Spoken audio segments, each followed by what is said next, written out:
नमस्कार, मैं श्यामगिरी। आज के कार्यक्रम में आप सभी दर्शकों का स्वागत है। क्रिसमस के वक्त विश्व हिंदू परिषद और बजरंग दल के लोगों ने तोड़फोड़ की और क्रिश्चियंस के त्योहार पर लोगों को प्रताड़ित किया।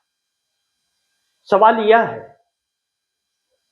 कि क्रिसमस जो क्रिश्चियंस का एक बहुत ही अभिन्न पर्व है, दिल को छूने वाला, और उसे हर कोई मानता है।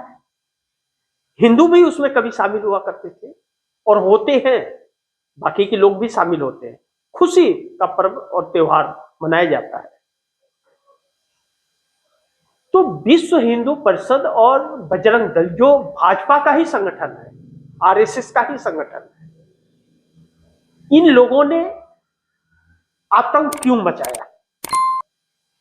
अब ऐसे में जो भाजपा के इन कार्यकर्ताओं ने, बजरंग दल के कार्यकर्ताओं ने तोड़फोड़ किया, दुनिया में भारत का क्या साख रही, क्या इज्जत रहा, और इन लोगों ने क्यों किया, इसे बहुत गहराई से समझने की जरूरत है। क्रिश्चियन से हमें दुश्मनी नहीं है, मुस्लिम से दुश्मनी नहीं है। हिंदू हो, मुस्लिम हो, सिख हो, ईसाई हो, भारतवर्ष सबका है, सेकुलर देश है यह। लेकिन यह आग इन्हीं नेताओं के द्वारा लगाई जा रही है जो नफरत की राजनीति कर रहे हैं, देश को बांटने की राजनीति करते हैं। मोहन भागवत पश्चिम बंगाल के अंदर आरएसएस की एक जनसभा को संबोधित करते हुए कार्यक्रम में वह कहते हैं कि हम इस देश को हिंदू राष्ट्र मान चुके हैं, हम मानते हैं हिंदू राष्ट्र, आधिकारिक तौर पर घोषणा हो न हो उससे क्या फर्क पड़ता है, हम तो हिंदू राष्ट्र मानते हैं। उसके 2 दिन बाद क्रिसमस होता है और क्रिसमस पर इनके आतंकी वह कार्यकर्ता जो है वह जाकर के तोड़फोड़ हर जगह मचाते हैं। और दुर्भाग्य यह है कि क्रिसमस के ही दिन नरेंद्र मोदी चर्च में जाते हैं और वहां के फादर से मिलते हैं। फादर बड़ी अफसोस के साथ प्रधानमंत्री को कहते हैं कि बहुत अफसोस के साथ हमें प्रधानमंत्री जी आपसे यह कहना पड़ रहा है कि आपके लोग हमारे लोगों को त्योहार भी नहीं मनाने दे रहे और तोड़फोड़ कर रहे हैं। अगर गोवा को छोड़ दिया जाए तो बाकी हर राज्यों में इन भाजपा के अंधभक्तों ने हर जगह तोड़फोड़ मचाया और त्योहार नहीं मनाने दिया। केरल ओरल के तरफ तो जैसे स्कूलों में फंक्शन मनाया जाता है वह भी नहीं होने दिए। यह ढोंगी लोग जाकर के वहां तोड़फोड़ किए। अब नरेंद्र मोदी विश्व में अपना कौन सा चेहरा दिखाएंगे, कौन सा डंका बजाएंगे? अगर अमेरिका ने सवाल पूछ दिया ट्रंप ने कि आपने ऐसा क्यों किया, तो जानते हैं क्या कहेंगे? हम तो चर्च में गए थे। तो वह कौन थे जिन्होंने तोड़फोड़ मचाई? इन बातों को हल्के में नहीं लिया जाना चाहिए। देश को समझना चाहिए कि यह नफरत इस देश में बांट रहे जो सही नहीं है। हकीकत यह है कि हर पार्टियों ने इसका विरोध किया और राहुल गांधी ने भी विरोध किया। कांग्रेस हो या समाजवादी पार्टी हो या बाकी के दल हो, सबने विरोध इसका किया है और देश भी विरोध करता है।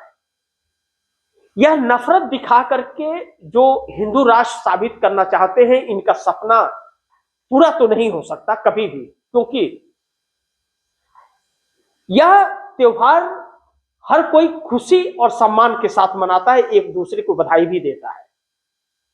अगर हिंदू का त्योहार होता है, नवरात्र हो या होली हो, दिवाली हो, तो उसमें हर कोई बधाई देता है, तो इन्हें भी देना चाहिए था, लेकिन इन लोगों ने नहीं दिया। इन लोगों ने नफरत का माहौल बनाया, तोड़फोड़ की, डर खौफ दिखाने की कोशिश की। यह चंद लोग हैं, इनकी संख्या ज्यादा नहीं है इन अंधभक्तों की। अब राहुल गांधी ने क्रिसमस मना करके और एक संदेश दिया कि हम आपके साथ हैं। राहुल गांधी देश को एक करने में लगे हुए हैं और यह नफरती लोग देश को बांटने में, वह लोग बांट रहे हैं जिनकी आजादी की लड़ाई में कोई हाथ भी नहीं था। अब ऐसे में